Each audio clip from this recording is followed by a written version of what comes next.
Hey everyone, happy Friday. Today is March 24th, 2023, and yet another crazy week in the markets, the world, Bitcoin, you name it. We're going to have a fantastic show today.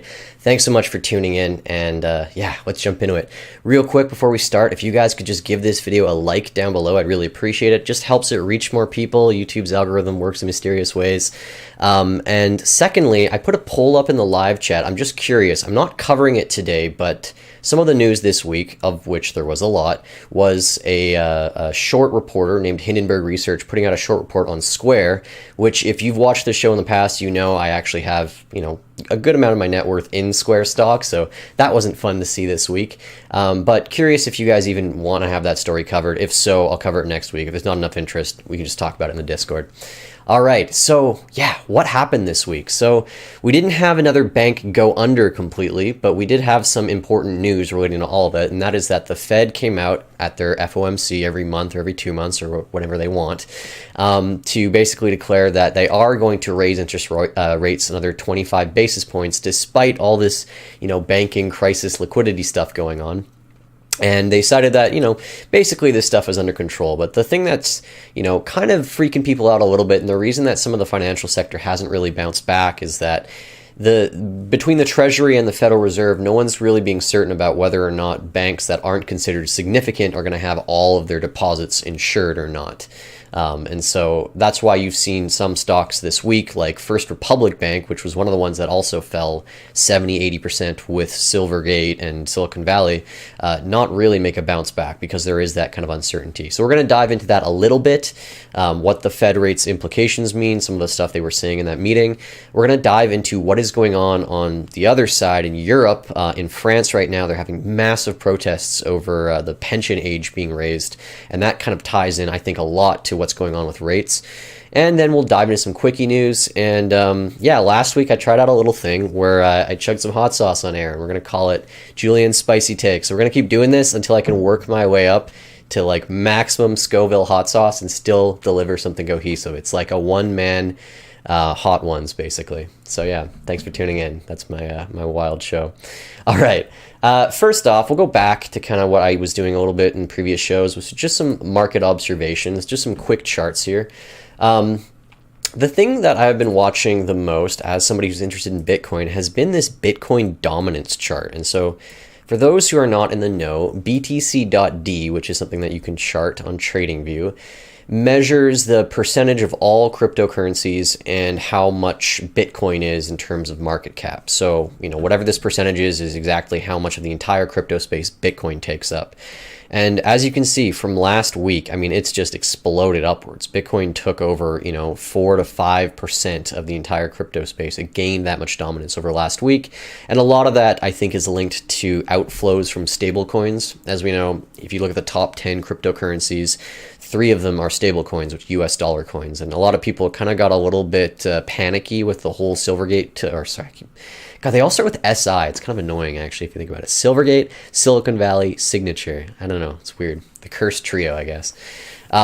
Anyways, basically, people got kind of nervous because one of the stablecoins depegged last week, and I think, some people have just redeemed it. They want to make sure they can actually get their one-for-one US dollars that are supposed to be backing those assets, right? So I think stablecoin outflows accounted for some of the increased dominance for Bitcoin. But I think ultimately, there is a little bit of a narrative going on right now that Bitcoin, you can be your own bank, no counterparty risk. Let's put some money into it. And it's been strong. But we'll go over some stuff later on about open interest. That is kind of interesting because there is record amounts of open interest for Bitcoin futures. But yeah, basically this Bitcoin dominance chart, while it has made great strides, is kind of rubbing up against this area that it's hit before. And I know some people don't like BTC.D as a metric, they don't think it's that important because you can just create unlimited shit coins, so you can drag this way lower. But I think it does matter, especially in a market where everything is below its all-time high. So we're rubbing up against this like 48-50% level that basically Bitcoin has struggled with. So essentially the other half of the cryptocurrency ecosystem has been taken up by, Ethereum, all these other altcoins, and Bitcoin has kind of held onto its sliver of between 38 to about 48% for the better half of about 2 years. And I think there's a good chance this year that we actually see it start to eat into that other slice. And I think there is going to be a big shift in sentiment in the crypto crowd when Bitcoin starts eating into that upper, or the lower bound of the 50% range. Because essentially, when we had the last bull run here, Bitcoin dominance fell in about March or December of 2020 from taking up about 68% of the entire crypto space down to about 42%. And of course, that was because of all the rise of, Dogecoin and all these other things that don't really matter in the grand scheme of things, is what I like to say. But yeah, just a metric I like to kind of keep an eye on. Another one here is the DXY. This is measuring the US dollar strength relative to every other currency on planet Earth. That is a fiat currency. And essentially, after having this kind of blow off top in October, the dollar was like so strong. We talked about, dollar milkshake theory, wrecking ball, all this other stuff. It's kind of consolidated. That has been in correlation with, the market kind of bottoming around that area too and picking up steam.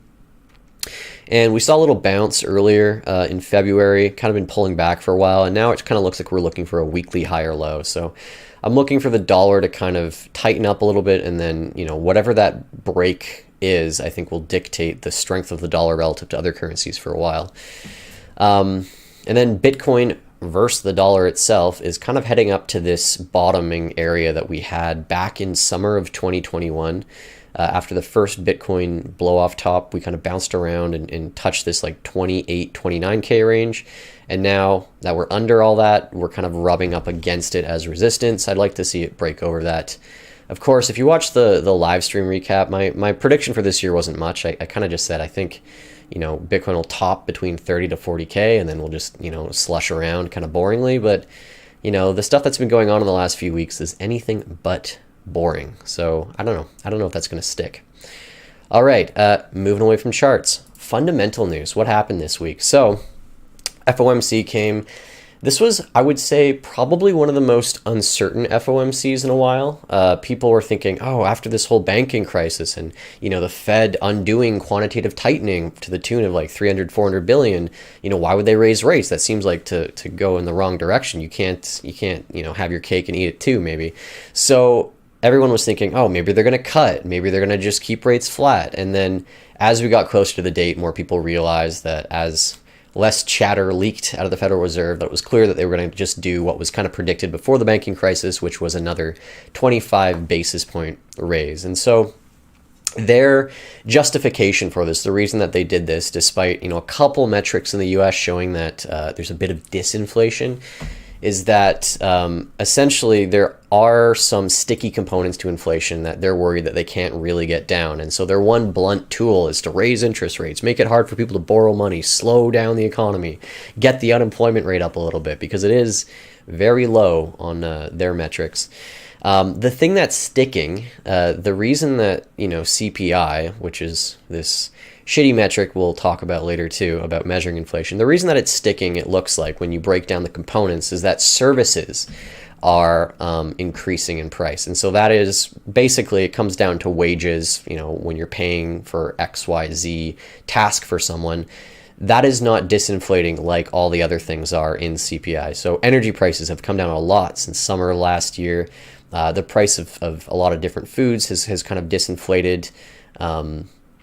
A lot of things have, but services haven't. And I think it's because essentially, we've talked about this before, that when there is, printing of the money supply, there's sort of an order as to who gets the liquidity. And number one is like investments. That's why as soon as, the Federal Reserve announced quantitative easing back during coronavirus, immediately stocks took off, right? And then we saw it trickle down in other things. Then we started to see housing take off, and then we started to see goods take off and CPI take off. And I've always said that like the very last thing in an inflationary cycle that seems to kind of rise is wages. And that's essentially what I think is contributing to kind of the CPI accounting of inflation being where it is right now. And so The Fed doesn't want to come out and say it because it's not very politically palatable, but they want to get wages down, right? They want to get some unemployment. They want to get the economy looking a little bit softer, because if it's not, if people are still consuming at the rates they are, they're not going to get back to this, magical 2% target of theirs. It's going to stay really sticky. The other component of this is shelter. And so this one's a little bit controversial, but this is, it makes up 40% of CPI, the amount that people are paying for housing, whether it's a mortgage installment or whether it's a rent payment.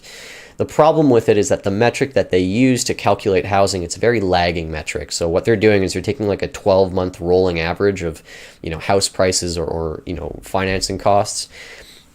And the thing I'd like to posit to anyone who's, sort of into the macro scene on my channel here is, do you think this indicator is going to kind of trend downwards like it has been, or is it going to go up? Because I kind of see two different things. And one of them is that, well, a lot of people took out mortgages in 2020, 2021, and they locked in these cheap rates for about, 5 years at 1%. But there's going to be a whole slew of refinancing happening in the next 2 years. And if rates are anywhere close to what they are right now, you're going to see payments double for a ton of people with mortgages. And so that's going to drive up the cost of shelter. Now, again, it's a lagging indicator, right? So it might take a while for that to reflect in. But I see that as a potential thing that keeps shelter inflation elevated. Now, the other side of this equation is that people think, because of the giant rate increases and some of the data we've seen already, housing prices are going to go down. So it's going to kind of balance itself out a little bit. So far, at least in the city of Vancouver where I am, housing prices have not gone down. What's gone down is the amount of people selling, but that doesn't mean that prices have gone down necessarily. So yeah, I don't know where housing inflation is going to go, but you have a pretty good track record if you say it's going to go up year over year. Very rarely does the cost of rent or housing or anything not go up year over year. The question is just like how much and how fast. Can we get back to the 1 to 2% housing inflation, which never actually existed, but this silly metric said did at one point? Or is it going to stick at where it is, where it's just been going up at just such a clip? Who knows? All right, next one here. Let's talk about Europe. What is going on in Europe? Is the United Kingdom still part of Europe? Because it's not part of the EU, but would you still call it part of Europe? Someone fill me in on that. I'm not quite sure. So last week, Credit Suisse was rescued by another bank called UBS. And so just to fill you in, I think I talked about it last week a little bit, but I don't know if there was a buyout. But Credit Suisse, another one of these banks that, isn't profitable, has a whole bunch of these bonds on their balance sheet, looking at, a ton of unrealized losses. Thing was going to collapse and fail and take a lot of people down with it. They're a very systematically important bank, $500 billion of assets under management. And so the Swiss government basically had to inject liquidity into them temporarily during the bank run thing of last week. And then eventually it looks like they tried to basically get another private bank, UBS, to buy them out. And so what happened is that Credit Suisse was trading at like $2 a share or something like that, or $3 a share. And I think that UBS essentially did a takeover deal that took out all the equity holders at about 50 cents. But one of the things that's kind of interesting about this is generally when you have a company that has a takeover or a company that goes bankrupt, there's kind of like a seniority as to what buzzards get to pick at the remains of the entity. And what I mean by that is if you go bankrupt, that doesn't necessarily mean that you have zero, you're negative. It just means that you can't pay all the liabilities you have. So you might have some assets, but just not enough to cover all the liabilities. And that was the case of Credit Suisse. And so, they owe people who bought bonds in them. They owe, equity holders dividends. They owe depositors certain things, right? There's a certain hierarchy as to who gets paid out first in these situations. And one of the really controversial things that happened is that because the Swiss government intervened to get Credit Suisse sold to UBS, they essentially dictated some of the rules to this merger. And one of them was that they wiped out bond holders of these AT1 bonds while preserving about $3.3 billion of value for equity investors. And the reason that that's very controversial is generally, again, in these things where you kind of have a bankruptcy process or something similar, right? Usually the people who have debt, who are owed, debt, who have debt instruments like bonds or loans or whatever, they get paid out first. And the first people to, the people last on the pecking order are the equity holders. So I'll give you another example. In the cryptocurrency space, there's a company called Voyager Digital. And so they were one of these people that were offering, yield out to people essentially. And when everything collapsed back last year, they had to declare bankruptcy. And right off the bat, they said, well, we're bankrupt. We can't pay everyone that we owe, but, we have about, X in liabilities and Y in assets. And so if everything is distributed fairly, for every dollar a user had in the platform, they should get about 70 cents back. Voyager itself was also a public company. So the immediately assumed thing, though, when you declare bankruptcy is that the equity is worthless. Like, the company is gone, the trust is gone. This is not going to get revived back, right? Because it's going to permanently have this hole in the balance sheet. It's just going to have to dissolve itself unless somebody wants to come in and buy it, which didn't quite happen. So it's just assumed generally when you go through one of these events, the equity holders get wiped out. So essentially, other way around happened because the Swiss government came in and they just decided one tranche of bond investors in Credit Suisse are just wiped out. And so the reason that this is a big deal is essentially the whole rules of investing and creating portfolios for pension funds, for individual investors, for hedge funds is that you always want to have some equity and you always want to have some bonds. And the reason that you have bonds is they kind of balance out the volatility of the equity. They provide this steady return of like X%, and then you buy different ones. But the hope is that you're never going to buy a bond that's going to zero out. That's just not going to get paid. You don't want to buy a bond in an entity that ever has a chance of defaulting. But alas, because it is a product, a financial product, people go and they search for all sorts of bonds. They look for junk bonds, good bonds. I mean, the whole subprime mortgage crisis in 2008 was sort of linked to this as well. And so essentially, when you have a government coming in and basically putting down the rules of the road and saying, screw these bondholders, it creates a lot of unrest in all the other European banks who have similar issues to Credit Suisse. And so what we saw this week was we saw, number one, European banks get kind of smacked because of seeing this risk and saying, oh my God, part of the investments we have in all these banks is, yeah, we have some stock in them, but we also have these bonds. And, if we don't take a closer look at what's on these balance sheets, one side of our investment into this could be wiped to zero pretty quick, if not both, right? So what happens is that people go en masse and they start buying these things called credit default swaps, which again, it's in the movie The Big Short. A credit default swap is just like an insurance policy on a bank defaulting. So if a stock goes to zero or a bond goes to zero and you bought a credit default swap, you get a little payout from it, right? Doesn't cover all your problems, or maybe it does, but you have to pay a price for this insurance. And so generally the hope is that you want your insurance to go to zero because that just means that your company is living on, right? It means that it didn't go belly up, right? But there's different rates for this insurance, and the higher the likelihood of the company going bankrupt, the more expensive this credit default swap is going to be now. So credit default swaps today, overnight from Thursday to Friday today, are now factoring in essentially a 31% default probability for Deutsche Bank sub bonds and about a 16% probability for their senior paper, which is pretty bad. So yeah, overall, things not looking great in Europe. Deutsche Bank, big German bank, big part of, Europe's bank as well. We're talking about, again, like their version of a JP Morgan, their version of a BMO, Scotiabank. I mean, bigger, smaller, it's up there, right?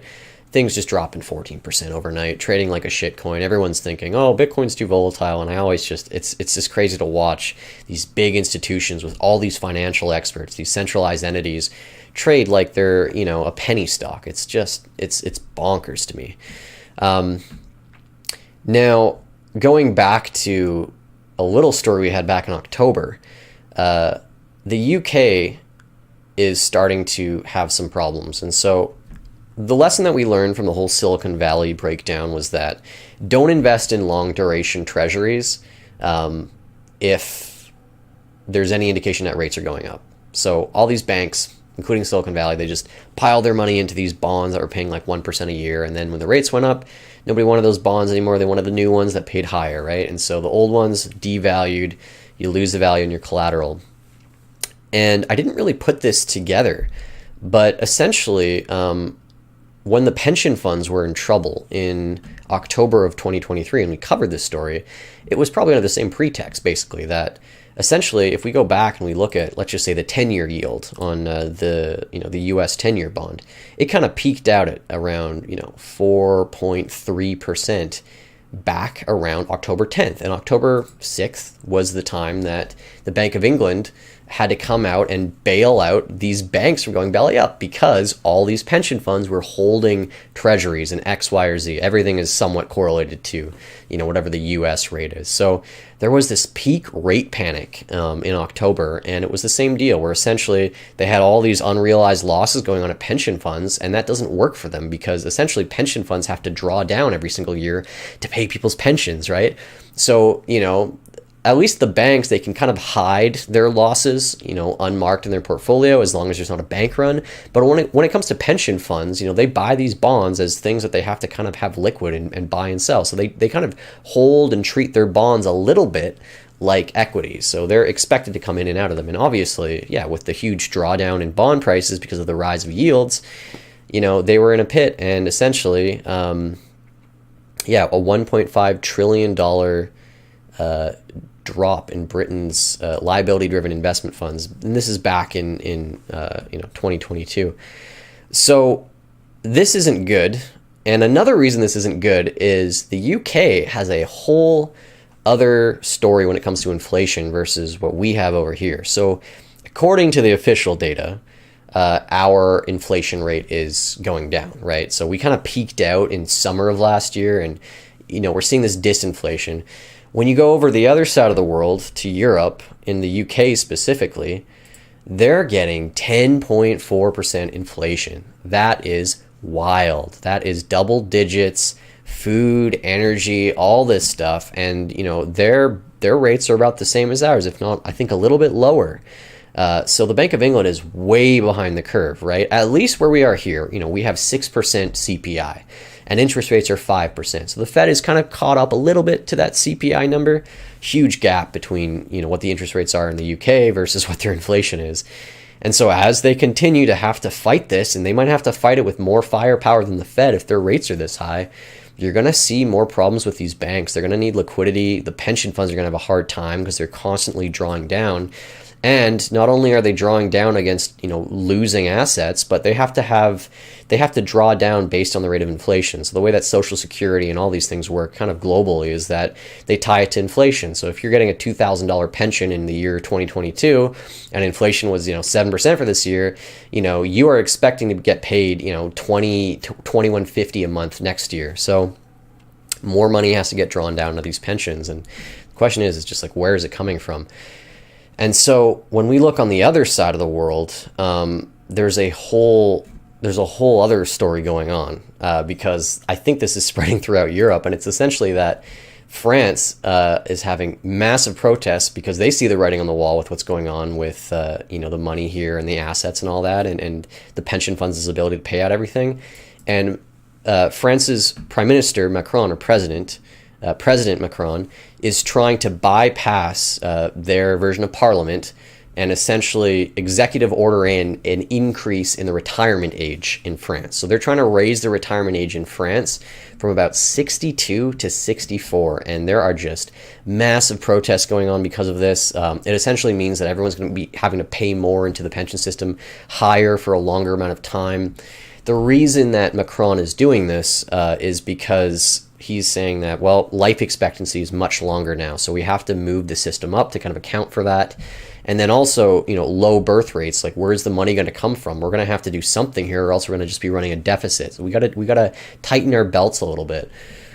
And amidst all this stuff happening, I gotta figure out where I put this clip. Amidst all this stuff happening in France now too, they ban anti-government protests near Parliament. So they're doing their own version of the, emergency, all the truckers are so evil and they're risking the security of the nation. They're doing the same nonsense over in France. No anti-government protests, right? So much for a liberal democracy. But get this is something that popped up on my radar. So in the middle of all this, Macron is under tons of scrutiny from people within his own party, obviously the opposition, obviously a whole bunch of people around the country. And so he goes on national TV and he's wearing an $80,000 euro watch, or an 80,000 euro watch. And if you notice in this clip here, he very stealthily removes the watch in the middle of the interview, which is really fascinating. I don't know if it has audio. Il y a des blocages, et les blocages, il faut pouvoir les lever quand ils empêchent l'activité normale. Et c'est pourquoi d'ailleurs, c'est pourquoi j'ai demandé au gouvernement d'essayer au maximum de négocier et ensuite de réquisitionner. Ce que nous avons pu faire sur les ordures ménagères, par exemple, dans certaines grandes villes. Yeah, so that is pretty sneaky, pretty sneaky. And yeah, so what does it look like when it comes to here? So this is UK, France, we have less inflation, but we still got that big problem, right? We still have to deal with our own pensions here. And so this is a chart that actually shows what projected US debt is going to look like. And so one of the things that's really important in factoring in what the debt of a country looks like is this thing called unfunded liabilities. And when we talk about unfunded liabilities, it means that money that is promised to people in the future. And that number just keeps increasing. And so when I talk about unfunded liabilities, I'm talking about pensions. I'm talking about the amount of money that is expected to be paid to the X amount of people who turn 67 in the following year and are eligible to claim their pension. So close family member just started claiming their pension, right? So this is a massive amount of money. Social Security in the US accounts for 20% of their annual budget. And obviously that number changes, but it is the biggest line item on the American budget. The most tax money collected for everything is going towards paying Social Security, more than the military, more than all this stuff, right? Social Security is massive, and it's going to keep growing, right? We have an increasing amount of people entering, retirement age. We have not as many people entering the workforce as there are retiring, and a ton of money to hand out to these people that needs to constantly be invested and reinvested into different things. And it's been pretty good. If you started paying into your pension back in the 70s, and if your pension manager did a half good job, you kept up 8, 10, 12% a year. But as we're going through these really inflationary periods, it's really hard to beat that benchmark. And ultimately, that's what you have to do. You have to beat the inflation benchmark in order to, make your pension fund kind of solvent. Because if you're not, then you can't stick to your promise of paying people, inflation increases every single year in their pension payouts. So, yeah, right now in the U.S., it's about 49 million people are on Social Security, and I think I wrote down it was $1,538 a month that they get paid. And so this is one of those things. We're talking a little bit, about in the U.S. they're trying to raise the debt ceiling a little bit, and a big part of that is Social Security. Another big part of that is now all the interest they have to pay on the bonds now that interest rates are much higher. But Social Security is seen as uncuttable. It's like you can just look up clips of Biden, Trump, whatever. Like, we're not cutting Social Security. Like, we're not, stiffing over retirees. It's the most politically unsavorable thing to do because, they're a big voting bloc as well, right? So you don't want to ever stiff over pensioners or retirees. However, even by their own accord, even by their own metrics, I don't have I guess the source on this, but this is the CBO. This is the Budget Office of the United States. They indicate that essentially, debt to GDP, unfunded liabilities are going to skyrocket in the U.S. relative to how much revenue or GDP that they're making. And there's no solution to this, right? There is nothing that they proposed. Everyone sees the writing on the wall. Even the people that hate Bitcoin, that love the fiat system, they all see the writing on the wall. Debt is going to keep expanding and increasing exponentially, and the GDP is just like, where is it going to show up? Is it going to show up because of some tech revolution? Are immigrants going to come in and create all this new tax revenue? Are we going to start taxing billionaires? Like, everyone has these on the margin solutions to taking care of the debt problem, but no one actually has a real one, right? And so you get something like this, where essentially you got debt creeping up, debt held by the public as a percentage of GDP. And after the virus, it's just on a straight trajectory upwards. And it's just untenable. Eventually, it means that essentially you have to play the cheat code in Grand Theft Auto, and you got to just like press a button and make the money come that you owe. But what that basically does is it just devalues the currency. So you can give everyone what they're technically owed, but you just get that inflation downwind. So essentially, people's purchasing power doesn't really change it. In fact, it makes it worse. So yeah, I mean, everyone is screwed. Pension funds and the unfunded liabilities are just such a massive thing. And when you do these blunt tool things to the economy and to rates, like the Federal Reserve has done, just with like a hammer, just trying to smash away, chip away at the inflation thing, you cause all of these other issues globally. You cause things happening in France, in the UK. Pension funds are going to go unfunded. And so I'm going to dive into a whole rant I have on this topic, and some interesting observations I kind of found out over the week. But yeah, before we get into that, before we talk more about that, quick message from our wonderful sponsor, Beaver Bitcoin. If you are looking to buy Bitcoin in Canada, you don't want to go through a ton of work, you just want to link it to your bank and just have Bitcoin sent to your wallet every week, they're the way to go. This week's show is brought to you by Beaver Bitcoin. Dollar cost averaging is the most stress-free method to enter the Bitcoin space. And if you're looking for a simplified way of buying Bitcoin in Canada without needing to rely on a custodial exchange, Beaver Bitcoin is your best bet. Beaver Bitcoin lets you set up recurring Bitcoin purchases directly from your Canadian bank account and straight into a Bitcoin address that you control. It's like a savings account in a currency that you actually want, or a Netflix subscription that doesn't suck. And if you don't want to wait to stack sats, Beaver Bitcoin supports instant non-custodial Bitcoin buying via e-transfer as well. Give it a shot today at beaverbitcoin.com.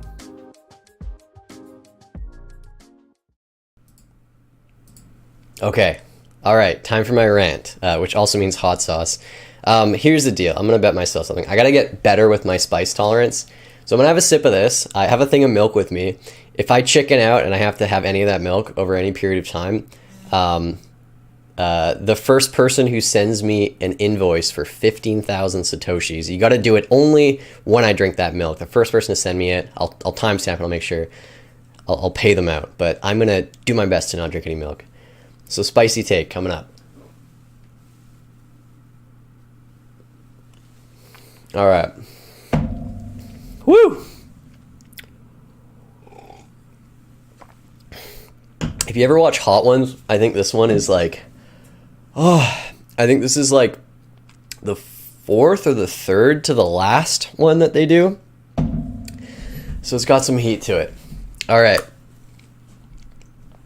Here we go. Here's my spicy take. My spicy take is this. Don't rely on your pension taking care of you in your old age. Don't rely on it. You gotta create wealth somewhere else. I don't care if you're a teacher and you spend 50% of your earnings going to your pension, any type of government worker. I mean, they're paying the most in their pensions, I think, out of anyone. But I don't care how much you're paying into it of your current money. In my opinion, the odds of it paying off are extremely low. The odds of it being able to take care of you, to give you the same standard of living that maybe your parents had in their retirement from their pension funds, when you retire, and, you know, I'm just assuming most people here are like 25, 35. When you retire, whatever you put in your pension fund, let's just say by the year 2060, it's not going to take care of you. And perhaps, depending on what country you live on, it might not even be there. There is a history of countries all over the world that default and then they don't even pay out the pension. So you could just be pouring in money. Malaysia had a thing like this, huge country, where they didn't pay pensioners for a few years and then everything had to get, kind of resolved and they got bailed out. This could totally happen. So it's not a promise. You can't sue the government if they go default and they fuck around and find out. The whole existence of your pension just could be gone. So don't take it for granted. I know that you pay into it, but it's not a contract that they actually have to keep the money. So it's so important to diversify and to put your money into other things and to own assets as much as possible, because in any event, we're just going into this crazy world where either governments are going to default, they're either going to hyperinflate, or they're going to just start seizing things that they see as unsavory. And so if you don't have any of your own property, things that you think by the time you retire are going to hold you over, I think that's a big mistake. And I think it's about time, no matter if you're like 18 or 40, that you look into it. And so it can be a variety of things. I talk about Bitcoin like crazy on the show. I'm not going to dive into why you should buy Bitcoin for your retirement. But look, if it's not Bitcoin, fine art, collectibles, metals. And we'll talk about metals in a second, because at the root of all of this, all of these things going on, raising the retirement age, trying to raise minimum wage, putting in more banking regulations, it's all putting a square peg into a round hole. The real issue is that the money is not sound. And as long as the money is not sound, all of these ideas and solutions in the periphery, billionaire tax, it's like they're just nonsense. They're not going to solve the core root of the problem. You're just putting in like a Band-Aid over a hole in a boat that's steadily sinking. Let me just go into this really quick right here.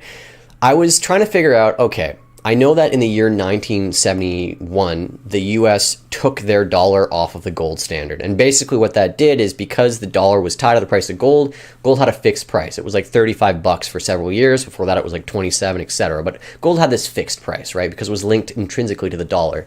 They took it off the gold standard, and essentially it let gold trade at its free market rate, whatever the free market deemed that it was worth. And so gold has seen, periods of boom and bust, and so has the other periphery metals, silver and copper, right? Both of these all three of them were used as monetary metals for quite a long time. But when you go back to 1972, and let's just say when they depegged the dollar from gold, and you had to let someone hold one of them, they're going to pick gold every single time. And what we don't understand is that soundness, the properties of gold that make it sound, and I'm not going to dive into what that is, but it's scarcity, it's verifiability, just all the properties of gold that made it this like premium monetary metal for so long, held up for 30 plus years, no, 50 plus years. And this is how I can prove it. So if we look at things that inflated a lot over the last few years, the first thing that comes to mind is housing. If you go back to the United States, back to 1972, a house cost $25,200. A 1 ounce bar of gold cost $58. And so what essentially that would mean is that if you wanted to buy a house in 1972, not with dollars, but with gold, it would cost you 434 ounces of gold to buy a house back then. All right, great, 1972. Now, house in 1972, $25,200. A house today in the United States, average median price or whatever, $428,000. So we're talking about almost a 20x on houses. An ounce of gold, $1,900. So even better. What that amounts to is essentially if you just kept gold, you didn't buy a house. Now, if you wanted to buy a house with your gold bars, it only costs you 225 ounces of gold to buy a house in the United States. So what's the lesson here? If we had sound money, we like peripherally, we wouldn't be looking at insane housing inflation. Gold appreciated way higher and way more than housing. And this is not even including all the costs of, maintenance and stuff that the house costs over the years, right? To basically get to where it is. So just holding gold from the 70s when the USD pegged off of it to now, your ability to afford a house has only gotten better. And it's the same with Bitcoin and its tiny lifespan too. I mean, Bitcoin's kind of exploded as a technology as well. So it's hard to look at, the past performance being indicative of the future performance. But just holding Bitcoin, it's way outperformed the housing market. It takes way fewer Bitcoins today to buy a house than it did like 7 or 8 years ago, right? By a much bigger magnitude than the gold thing. And so diving a little bit deeper into this, you realize that, well, how is this, right? Like houses going 20x doesn't make sense when the inflation rate's like 2 or 3%. That's what everyone told us. Like 2 or 3% doesn't mean that a house 20x's in 50 years. And it's because all this stuff, all these metrics that we're told, the actual inflation of housing, it's all BS. Back in the 80s, I'll flip to the chart here, they changed the way that they measure inflation. So this blue line is this inflation metric called the SGS. And essentially what that looks like is you have this big deflationary impulse as the interest rates and inflation kind of get killed with the Volcker era. But when you start looking at it kind of progressing from there, you see that SGS is telling you, no, inflation is still about 5 to 10% a year, and it's steadily rising between the 80s up to 2006. So it's getting a little bit more inflationary. You get this big dip for the 2008 collapse, but then again, we're back, we're back in action here. And essentially, you can just see this big divergence between what CPI is, which is the metric we use today to measure, inflation, versus SGS. And you can just see that inflation is manipulated to show much lower numbers than actual inflation. And I don't even know, maybe SGS isn't actual inflation. But if you were to pick one of these numbers to, I guess, show what inflation has been like over the last 30 years, just from like gut feeling, most people are going to tell you, yeah, it's probably the blue line. Like if I was to guess, prices from the 80s, I would say it's probably the blue line versus the red line, which has been showing me that it's only been like 2 to 3% for all the 2000s, which is just just nonsense, right?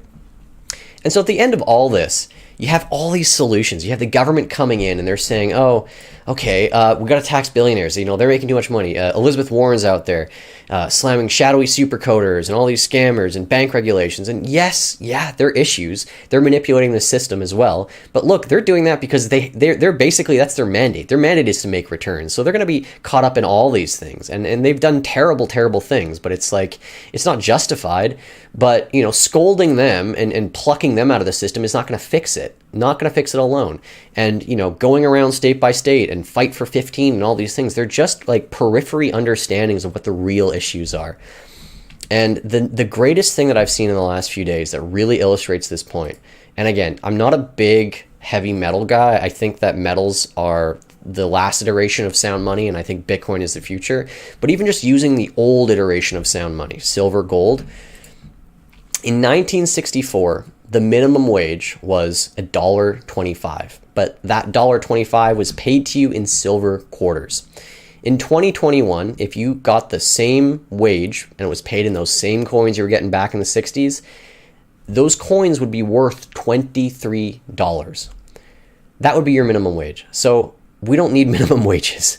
We need sound money. And so I think that's a really good illustration of essentially everything that we're talking about in the Bitcoin space, is that money is not going to function if everybody has an interest in it inflating away.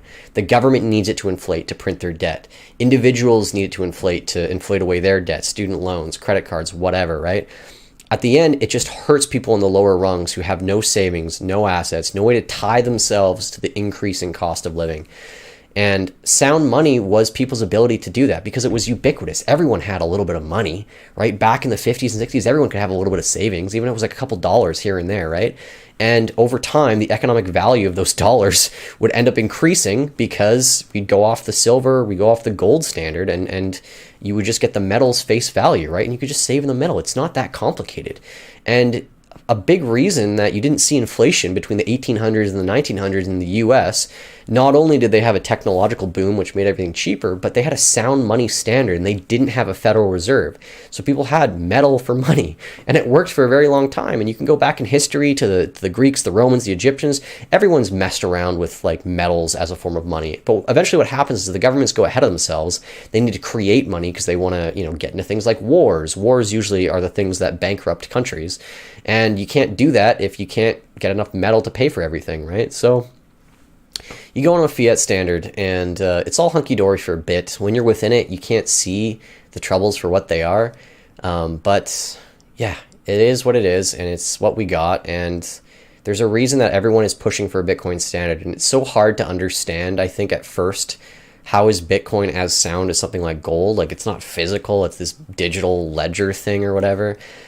But you just dive deep enough and you understand the policy and the immutability of code, and you realize that, it is scarcer in so many ways than gold. You cannot just create more of it. The inflation schedule is predictable. You can know exactly how many Bitcoin are going to be created each day with 100% accuracy and certainty, and you can tell the exact month or year that no more Bitcoins will enter into circulation. So that's what we need to return to. Sound money. That's it. That's my rant. Spicy. Okay. Let's jump into some quickies real quick before we dive into the chat and see what you guys are talking about there. So, quickies. U.S. banks are sitting on $1.7 trillion in unrealized losses. And that's, again, equities and the bonds that they're holding. We've been talking about that all show. I don't know why I put it in the quickies. It is what it is. Here's a thing that I found really interesting. I had no idea about this. So Canada's population grew by the most in 50 years or even longer, by 2.7% in the last year. And so I'm curious for fellow Canadians, I think we felt it a little bit, rents have skyrocketed, but I didn't know that underlying was a massive population rush. So I guess a mix of more immigrants more than anything. I don't think the birth rate exploded over the last, year or two. I think some of the immigration stuff that was held up kind of bounced back with force. But this is real force. So the Canadian population expanded by the most that it's expanded in nearly 60 years last year, which is very fascinating. And just brings another point that, like, it's just going to get rougher for us. If the housing, inventory is not expanding at that rate, then simple supply and demand, housing is just going to get more expensive, right? Vacancy rates across Canada are at pretty extreme low levels right now too. Another thing is, finally, El Salvador is going to be launching their Bitcoin bonds, but there's a little bit of a twist. So when they first announced this, interest rates were 0, and they said, oh, we'll pay everyone like 6% interest. I mean, now that's not desirable at all. So what they're going to be doing, I think, is they're going to have some sort of bond that is also kind of quasi-equity in the Bitcoin city that they're building. That's kind of interesting, and it looks like, hopefully this isn't just a pre-announcement of something that's going to get delayed again. Hopefully that this thing actually launches, and we'll get to see how many people want to invest in El Salvador and their future. This is going to be really interesting, and I've just been waiting forever for this to happen, because essentially if a sovereign nation can raise money through just investors that are not traditional investors, that is going to be a shock to the system, because a lot of other countries are going to say, hey, if we embrace Bitcoin, we can issue a different type of bond and we can raise money and we won't have to take it from the IMF, which gouges us and tries to control our population. Another interesting stat here, Bitcoin option degens are going crazy right now. They are racking up the highest open interest in Bitcoin futures in a very long time. It's a speculation, obviously. It doesn't tell you where the price is going to go. But lots of people interested in Bitcoin exposure. And I think I would fancy a guess that part of this is because of the clampdowns that are happening on exchanges. So if I was a hedge fund in the US, an institutional investor, I might be a little bit worried trading on Coinbase, because they are now under scrutiny from the SEC. And I might say, well, maybe my Bitcoin trading just revolves and goes into futures. Ultimately, I don't really care about holding it if I'm a trader. I just want to get price exposure. And so that might be a bit of the reason why you're seeing more people come into the futures. But it is a massive increase over the last few years. This is going back to January 21. So yeah, big increase. Obviously, we have some catalysts as well. And then finally, some justice served here. So Do Kwon, founder of Luna, finally caught by Interpol trying to leave Montenegro with falsified documents.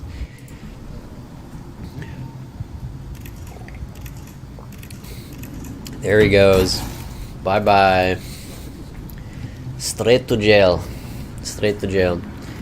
Yeah, pretty crazy. This guy was like, only in crypto do you create or do you cause such massive losses to like millions of people, and end up going on podcasts and walking free and doing interviews and all this. It was the same with SBF, but SBF, they got him pretty quick. Like he was free roaming around, I think, for about 2 months before they locked him up in the US. A couple of these guys with the crypto projects, they were overseas, and so they were able to roam free for about a year, but slowly getting clamped down on. So good work. All right. So last segment before we jump into chat, Clown World segment of the day. Throwback to the good old 2020 year. Thumbnail kind of explains this one. Oh my god, it's so nice! It's so nice. How's it playing with you and the children? Everybody okay? You okay? Fantastic. Are you okay? Oh, it's so The nice! only promise we can kiss. No, we can't. Not No, even through kiss this. like on the cheek. Oh, I see what you mean. Go on, Phil's turn. Off you pop. Come to G. No. Damn it.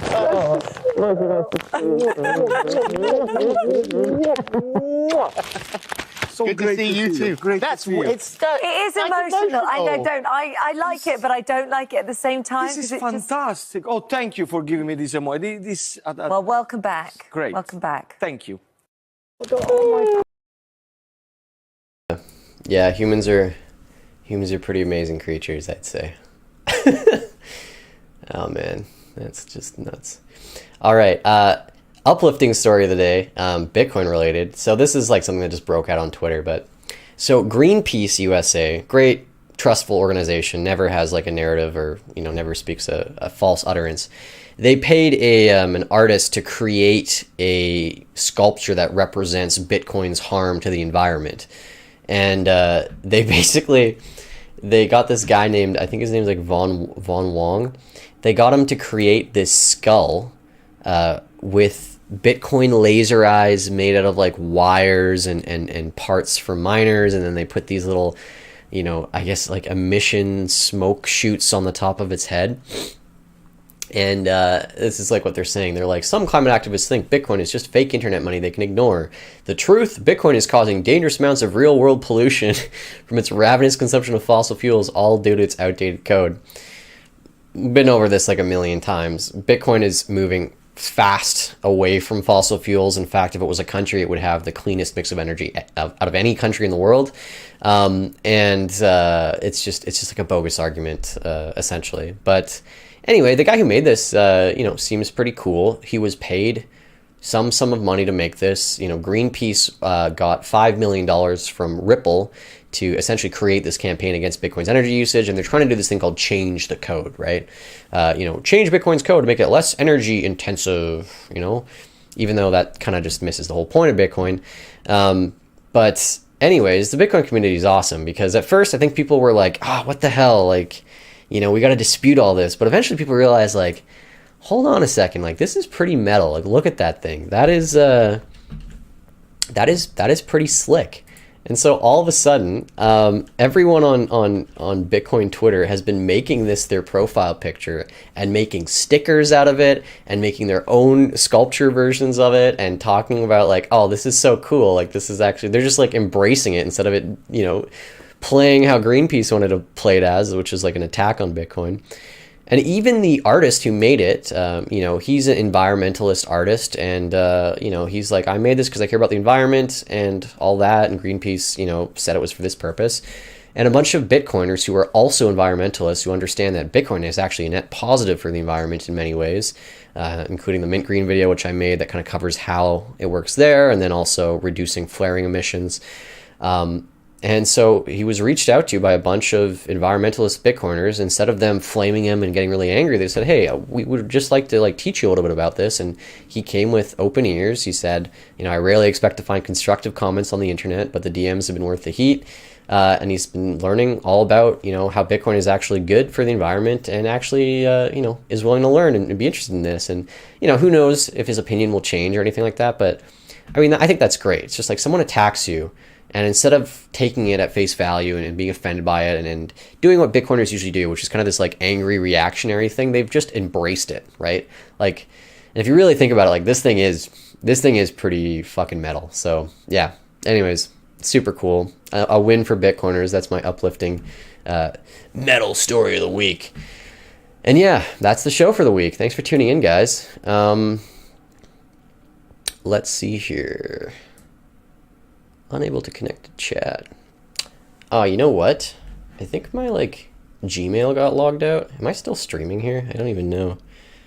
I'm gonna just check my YouTube here.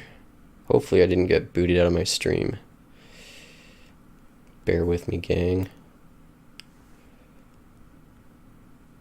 Whoop.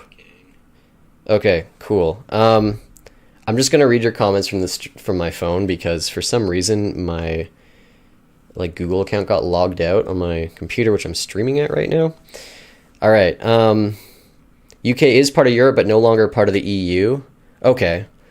But yeah, I mean, maybe something I'll do in the next show, and we'll see. I mean, stuff's gonna happen like crazy in the next week. I'd like to dive into basically if what the balance sheets are of some of these other banks in Europe. And so what we could do is maybe do a little episode, and I have no idea what's going to happen next week, but I'll try and put a little segment in the next week diving into, what the balance sheets are in Europe. We obviously know that Credit Suisse and Deutsche Bank are some of the worst off ones, but what other ones could be there too? Because we know that there was some other fallout in the U.S. First Republic Bank or whatever is one in the U.S. that has fallen 80%, and looks like they're going to have to do something about that one as well. So all these little banks on the periphery.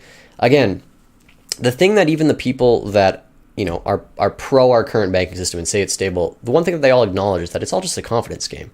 So if people lose confidence in banks and they start pulling it out, and the reserves aren't there to back up all the money, and they can't sell these things at an appropriate amount to pay everyone out, the whole thing crumbles. We are always a bank run away from our entire fiat system crumbling. And people don't know about this, and they just think it won't happen because, there's just been so much goodwill built up in banks, and I don't know if there has been. I guess for enough people there has been because they're not pulling out their money. But another big part of it is because we're beholden to banks. We don't have another way of sending payments to each other digitally without banks, except for Bitcoin. But yeah, as alternatives rise, as we see more bank runs, I think we're like 1 or 2 bank runs away from people really questioning what's going on and forcing themselves to get into the education of what it means to not rely on a bank and to be your own bank. All right. Next one here. Echo on the clip. Yep. Sneaky Macron. Yeah, that was a sneaky little watch removal there. He goes like right under the table too, which is just great. Parents-in-law learned the hard way in Venezuela. Pension is $30 US today. Yeah, Juan, that's a really, yeah. Hopefully we never have anything like this again. There was a guy this week on Twitter. His name is Balaji. I can't say his last name, but he thinks essentially in the next 90 days the U.S. is going to have hyperinflation. I don't think so, but I think even if it was like 10%, it'd be a bit of a calamity going on. I don't think it's going to happen in 90 days, but this is the result of inflation, right? Like the liabilities cannot get funded without the debasement of currency, and the U.S. is always going to debase before they default. So it is what it is.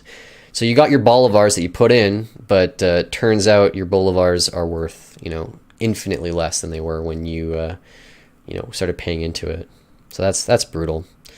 I often wonder, and Juan, I don't know if you're still watching, but I'd love to speak to some people that are from hyperinflationary countries and maybe still live there or have parents there, because something I always return to is that despite all this stuff happening and despite the massive downgrades in living standards in some of these places, like the countries themselves don't delve into chaos completely. Like there is not, like Venezuela does not have like the highest crime rate in the world.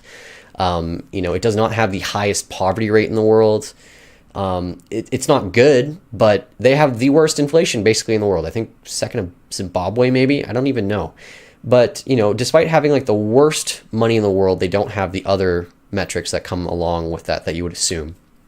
So I kind of wonder, like, what are people doing there? I know that a lot of people in Venezuela, they just use the US dollar under the table, and the government kind of lets that work. They use other commodities, right? It helps that maybe you're an inflationary country, but at least if you're an exporter country, you have some GDPs. You just need a different unit of account at that point. But yeah, it's going to be freaky to see, because I think in our next few years, we're going to see a lot of other countries enter hyperinflation. Lebanon and I think Turkey have both kind of entered that stage. So yeah. Memes and merch appearing in droves. It's unbelievable. This art piece went live last night and people are already making stickers and all this stuff. It's pretty phenomenal. Pretty cool, guys. But yeah, I don't see any more comments here. I'm sorry. I'll have to figure out this whole stream thing next time. But anyways, thanks so much for tuning in, guys. Really appreciate it. Hope you enjoyed the show. Lots to cover this week. Lots to cover next week. Lots to cover the week after that. And as always, I wouldn't be able to do it if you guys didn't watch and participate and support this show. So I really appreciate it. If you guys ever have any requests for a specific subject or topic you want covered, send me a message. Always down to cover what you guys are interested in particularly. This show is just an amalgamation, as you can see clearly, of a lot of things I find on my Twitter feed that I try and bring to you guys. But if there's anything I'm missing, let me know and we'll talk about it. So yeah, thanks so much for tuning in. Enjoy your weekend. Don't think about the doldrums of life, all the crazy things happening in central banking. Get outside, rain or shine, breathe some fresh air. Take care of your health, and everything's going to work out in the end anyways. So yeah, peace, guys.